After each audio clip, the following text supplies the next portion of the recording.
All right, well, just a quick video today. I wanted to address this clip from Francis Chan from a slightly different perspective, because to be honest, like the church history stuff, it's very interesting to me, but it's really not my specialty. My understanding of church history is, I think, I'll be honest, I think it's better than a lot of people, but it's definitely not my forte.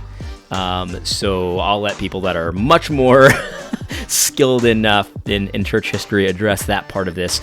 It's very, if you have a kind of a cursory understanding of church history though, and hey, I'll be honest, I get a little bit of this from my study of federal vision. Anyway, if you have a cursory understanding, you can very easily hear what Francis Chan says, and maybe if you can't refute it completely, at least you can be skeptical in a healthy way. But before I get into what I want to talk about, which again is not the church history aspect of it, I wanted to just say something about my life. Now, as I said in my last video, me and my wife are looking for a house to buy in New Hampshire. And one of the things that's made this challenging, I'm not going to lie, is I keep thinking as I tour these houses, which is a very frustrating process in my opinion. I really don't like doing that. But as I keep thinking, like, where am I going to shoot my videos? That's a tough one, man. There was a house that we put an offer in, but we didn't get it, and it had a garage, which normally you'd be like, oh, that's stupid. You can't shoot a video in a garage. But this garage had a wood stove in it, and it would have been awesome. It would have had these fireside chats. It would have been really cool. Anyway, here's what I want to talk about today. So, in my last video, I talked about sort of the Founders trailer, and one of the people that was in the Founders trailer, how he really answered in a very weaselly kind of limp-wristed kind of way a direct question about women's preaching and women leading the SBC and stuff like that. And I didn't want to beat that guy up too much, even though I thought his answer was the exact wrong kind of answer that we need right now. And what I said in there is that the reason why I don't want to beat him up too much is not because I think what he did is excusable, but because I see a lot of myself in the way he answered. I know that myself, I've too often given into the temptation to answer in the kind of way that that guy answered, in a very limp-wristed, weaselly kind of a way. And Francis Chan, in this clip, he does something very similar. I really, really, really want to avoid talking like this, speaking like this, because it's just not becoming of a Christian man. And that's not to say that he's not a gifted speaker, because Francis Chan is clearly a gifted speaker. Now, you know, that's a matter of taste a lot of the time. There's a nice young lady that I work with, who we were watching a Francis Chan clip once before a meeting, and she was saying how annoying she finds Francis Chan's voice. And I completely agree. It's just a very, like, whiny, like, you know what I mean? Like, it's a super whiny voice. But that's not what I'm talking about, because he's clearly he presents very well. He's compelling when you listen to him and all of that kind of stuff. So I'm not saying he's not a good speaker, but unfortunately, he says a lot of weaselly things. And I think that, and again, I don't want to beat him up too much, because I see a lot of myself in this. And so when you see me criticizing what I'm about to criticize Francis Chan for here, I hope you can interpret this in a way that's like, I know I do this too, and I really want to stop. And I hope that I can encourage you, if you speak in this way as well, to stop, because it's not helpful. It's weaselly. It's kind of deceptive. And anyway, let me just play the clip. And I'll stop when it's time to stop. It's not going to be the whole clip, but here we go.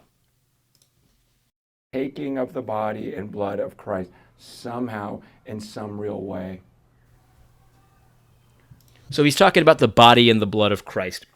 A lot of people were saying how this is how Francis Chan's talking about transubstantiation. I don't know. I haven't listened to the whole thing, so I'm not talking about that. I'm not addressing the church history stuff. Let's go. Again, I'm not making any like grand statements. I'm just saying some of this stuff I didn't know. I didn't know that for the first 1,500 years of church history, everyone saw it as the literal body and blood of Christ. And it wasn't until 500 years ago that someone popularized a thought that it's just a symbol and nothing more. I didn't know that. Wow, well, that's something to consider. While I won't make a strong statement, I will make a statement about this. It was at that same time that for the first time, someone put a pulpit in the front of the gathering.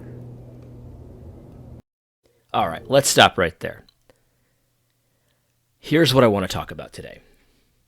It's this idea, I don't want to make any grand statements. This is such a rhetorical trick. It's like it's kind of akin to saying, with all due respect, as you're about to disrespect someone, because there's more than one way, Francis Chan, to make a grand statement. And the thing is, like, when you say, I don't want to make a grand statement, and then you immediately follow it with a very grand statement, you come off as disingenuous. You come off as dishonest. And again, hear me saying this, guys. This is I do this. I do this. I try to soften an intense statement by saying, well, this is not an intense statement, and it's so weaselly. It's so effeminate in a bad way. Like not this. I don't think this is a good quality for feminine women as well. You know what I mean? Like, it's just limp-wristed and weak. Instead, like, if you're going to make a grand statement like the church for 1,500 years did X, that's a long time. And then you're going to follow that up with, it's only in the last 500 years that we did Y. Like, that's an intense argument that you're making, and you're making it with the kind of trying to pretend like you're not making an argument, and you are. You are. This is Rob Bell style. Well, I'm just asking questions here. I'm not saying, but you are, though. And we all can see that. So stop being like this. Stop arguing like this. Stop presenting like this. Again, I'm not saying he's not a gifted speaker. Of course he is. But this whole idea, well, I'm not making any grand statements, and in the middle of essentially trying to downgrade the place that we put on studying and preaching. Like, that is a very grand statement, and it requires a lot of grand thinking and grand argumentation. It doesn't require just assertions while at the same time trying to soften it by saying, well, I'm not saying. You know what I mean? I see a lot of myself in that. It is very limp-wristed. It is the exact opposite of what we need right now. The church needs clarity. We need clarity. We cannot be afraid to say, thus saith the Lord, when God actually spoke. We need to be clear where God is clear, and we can be, we can hold things kind of tentatively, but not where the scripture is clear. Like, the scripture is clear on female pastors, so we need to be clear on that too. The scripture is clear on that. Now, I would argue that we all kind of understand that the scripture is clear on some things that maybe other people don't think it's quite so clear on, and we can all kind of disagree on some of that stuff. But this whole idea of making, it's unbecoming of a Christian man to speak in this way. I'm not making a grand statement, to try to soften the grand statement that you're about to make. And it's especially wrong, and I'm not going to make the case for this in this video, but it's especially wrong when you say, I'm not making a grand statement, then you make a grand statement, and it's a grand statement that is completely incorrect. which I believe is the case here. Like, that whole idea of 1,500 years, the church was all doing X, that's just not the case at all. But anyway, that's what I want to say here, because, again, I'm using Francis Chan as an example.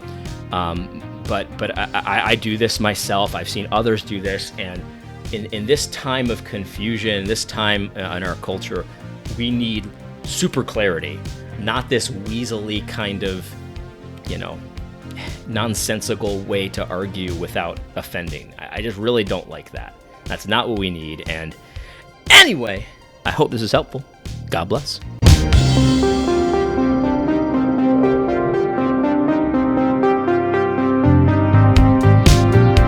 Francis Chan, in one of my other videos I mentioned, he was the dude that said that the church has a lot to learn about community and brotherhood from street gangs in California. So there's that.